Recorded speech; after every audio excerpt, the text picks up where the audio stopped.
आज हम अध्ययन करेंगे पेज नंबर 38 प्रश्न क्रमांक 15 से।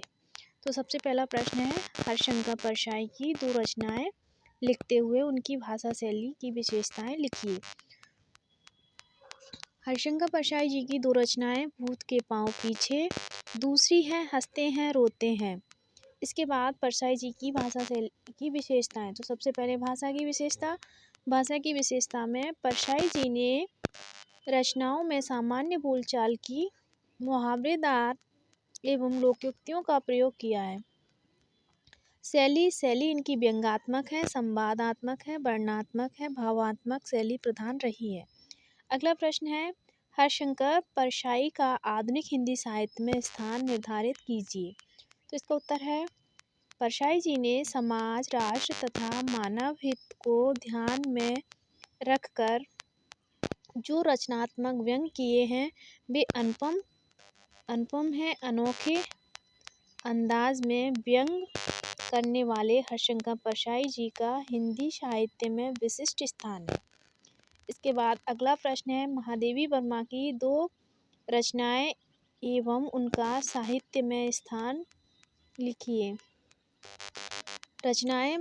महादेवी वर्मा की दो रचनाएं हैं, निहार, नीरजा, रश्मि, यामा।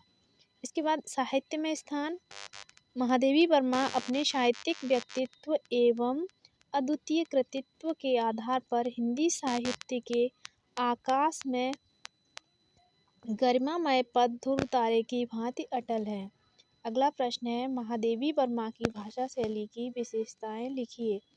तो भाषा, महादेवी वर्मा जी की भाषा मधुर, कोमल व प्रभावपूर्ण सरल है।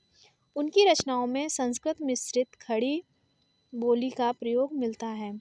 अगला प्रश्न है, काजी हाउस में कैद पशुओं की हाजिरी क्यों ली जाती थी?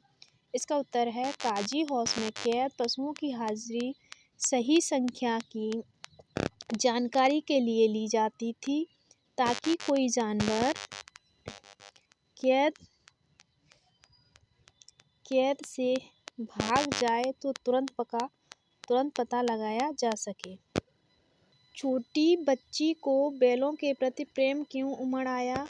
इस प्रश्न का उत्तर है, सौतेली माँ के मारने से दुखी छोटी बच्ची ने बैलों पर अत्याचार देखा तो उनके प्रति उसके मन में प्रेम उमड़ आया। अगला प्रश्न है, किन घटनाओं से पता चलता है कि हीरा और मोती में गहरी दोस्ती थी?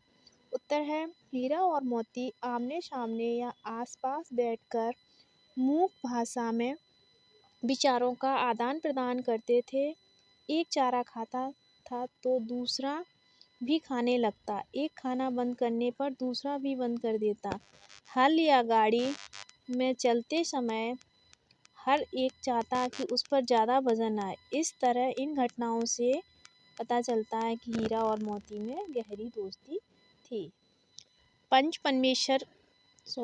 प्रेमचंद की कोई दो कहानियों के नाम लिखिए। तो पहली कहानी है पंचपरमेश्वर, दूसरी है नमक का दरोगा, कफन, पूस की रात, ये इनकी कहानियां हैं।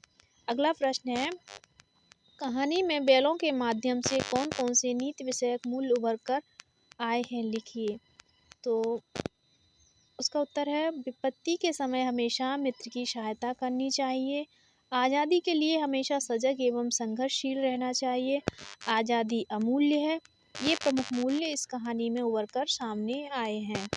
तिब्बत के लोग क्या लेकर घूमते थे? इसका उत्तर है, हथियार का कानून न होने के कारण तिब्बत के लोग यहाँ बंदूक और पिस्तौल लाठी की तरह लेकर घूमते थे। अगला प्रश्न है, लेखक ने तिब्बत की यात्रा किस वेश में की, लिखिए। इसका उत्तर है, लेखक ने तिब्बत की यात्रा भिखमंगे भिखारी के रूप में की, क्योंकि उस समय तिब्बत की यात्रा पर प्रतिबंध था। प्रतिबंध होने के कारण लेखक को भिखारी का रूप धारण करना पड़ा। अगला प्रश्न है, तिब्बत यात्रा के दौरान लेखक राहुल सांक्रांतियन को किन कठिनाइयों का सामना करना पड़ा? इसका उत्तर है, लेखक को बहुत सारी कठिनाइयों का सामना करना पड़ा था, जिसमें से प्रमुख दो हैं। तिब्बत जाने का मार्ग पहाड़ी पर था, अतः चढ़ाई करनी पड़ती थी। दूसरा है, हर जगह घोड़े नहीं मिलते थे और मार्ग में डाकुओं का भय बना रहता था। अगला प्रश्न है, लेखक राहुल सांक्रात्यायन ने डाकुओं से बचने के लिए कौन सा साधन अपनाया? इसका उत्तर है, लेखक राहुल सांक्रात्यायन ने डाकुओं से बचने के लिए अपनी वास्तविक पहचान छुपाकर भिखमंगे भिखारी का वेश धारण कर लिया। अगला प्रश्न है, तिब्बत में कानून व्यवस्था कैसी थी? अपने शब्दों में लिखिए। तो इसका उत्तर है, तिब्बत में कानून व्यवस्था की स्थिति बहुत खराब होने के कारण यात्रियों की स्थिति दयनीय थी। पिस्तौल और बंदूक का उपयोग लाठी के स्थान पर किया जाता था। यहाँ की सरकार खुफिया विभाग और पुलिस पर ज़्यादा खर्च नहीं करती थी।